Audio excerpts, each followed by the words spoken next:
Fala galera, Carmozina Joyce aqui, tudo bem com vocês? Espero que sim.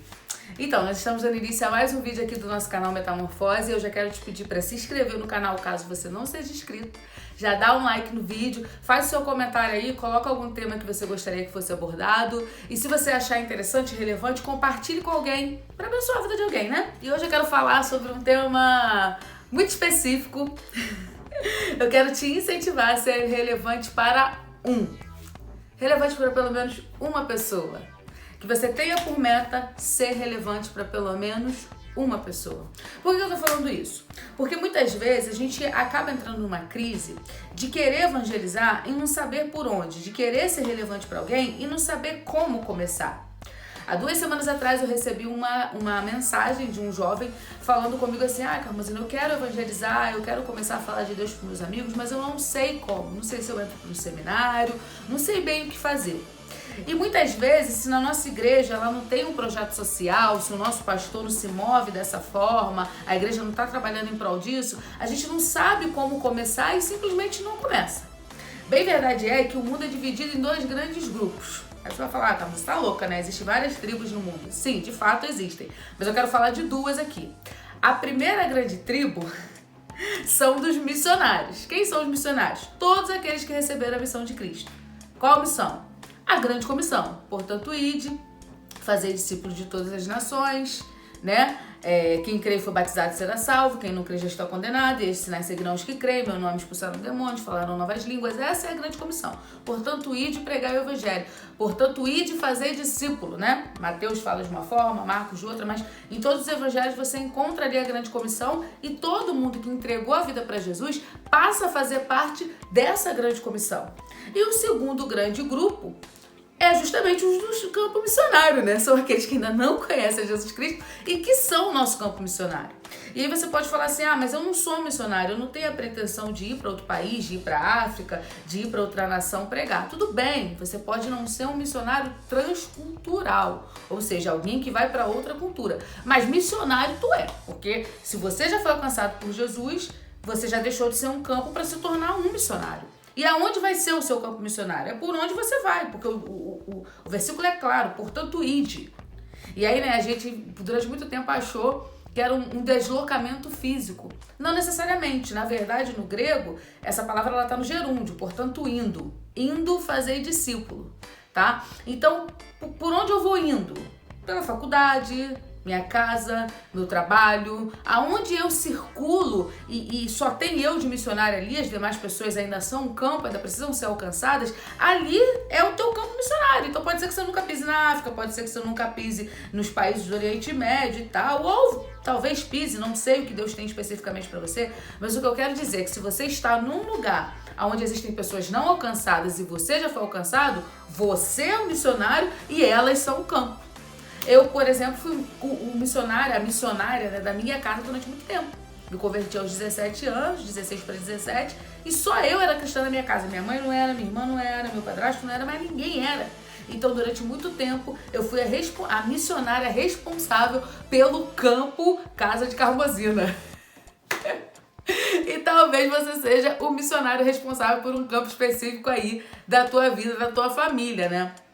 E talvez eu nunca chegue aí, o pastor nunca chegue aí, você então é esse responsável. E por que eu tô falando que a gente tem que ser relevante para pelo menos uma pessoinha aqui, ó.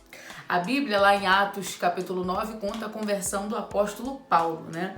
Ele estava a caminho de Damasco com as cartas na mão para perseguir os cristãos, quando de repente Jesus vai ao encontro dele, o próprio Cristo se revela a ele. Ele vê a luz tão forte que fica cego. E aí, alguns dizem que ele caiu do cavalo, né? Mas na narrativa bíblica não tem cavalo não, tá, querido? Só pra deixar claro. Eu não sei de onde o pessoal viu o cavalo. Tem não. Enfim.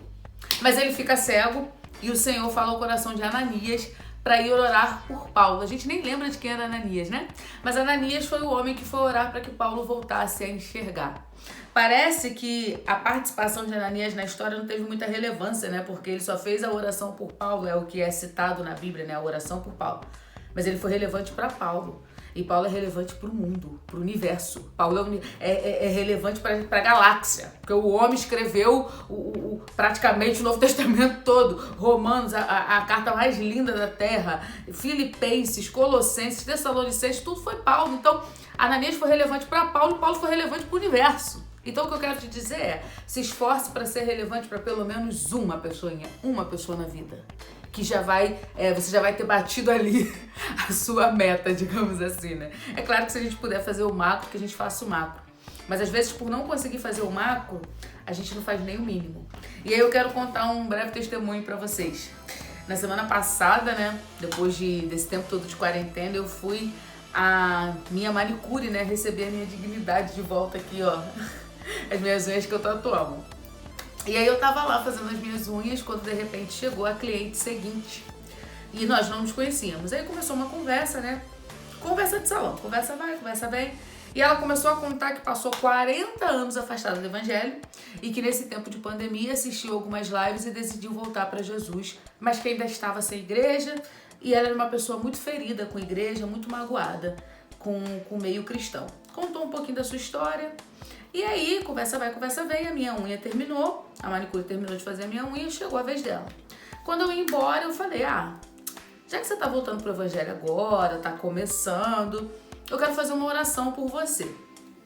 E aí falei com a manicure, que também é cristã, vamos orar pela vida dela então, para que Deus dê o direcionamento de que igreja ela deve ir e tudo mais, como ela deve conduzir a jornada dela agora. E assim fizemos, né? Fomos orar por ela. E ali na oração o Senhor foi me dando algumas palavras de conhecimento, que são palavras de conhecimento, algumas impressões no espírito, né, acerca da vida dela, e eu fui orando pelo que o Senhor foi me direcionando, enfim. Terminei minha oração, peguei minha bolsinha, paguei, né, óbvio. Tem que pagar, né, irmãos, por serviço. Paguei e fui embora.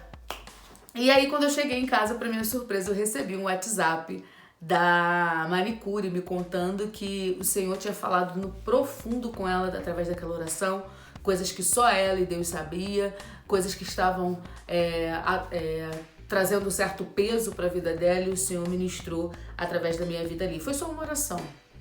Foi só uma oração que não deve ter durado nem 5 minutos, conduzida pelo Espírito, num contexto completamente atípico, porque eu fui para fazer as unhas, eu não fui para orar, mas eu senti a necessidade de ser relevante para aquela mulher ali e assim permitir que o Espírito Santo fizesse.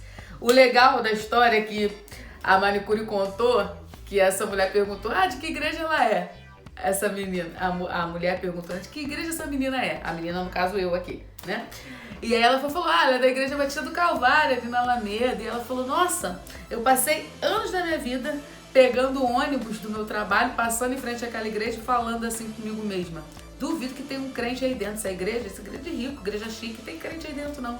E agora o Senhor me provou que tem crente na Igreja Batista do Calvário. Eu falei, eita Jeová, Deus é forte. Filho. E ela já tá... inclusive pensando em congregar lá. Então, seja relevante para pelo menos uma pessoa.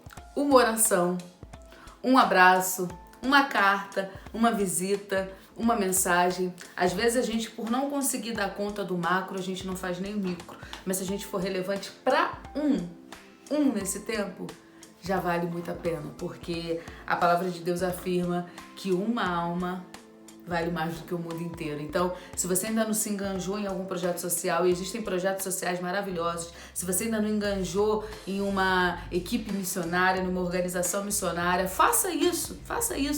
Mas enquanto você não se envolve com o macro, faça pelo menos o micro. Seja relevante para a vida de uma pessoa, que eu tenho certeza que você vai ver Deus operar, tá certo? Olha, espero que você tenha sido abençoado através desse vídeo. Fique ligado que tem mais. Um beijo e até a próxima. Tchau!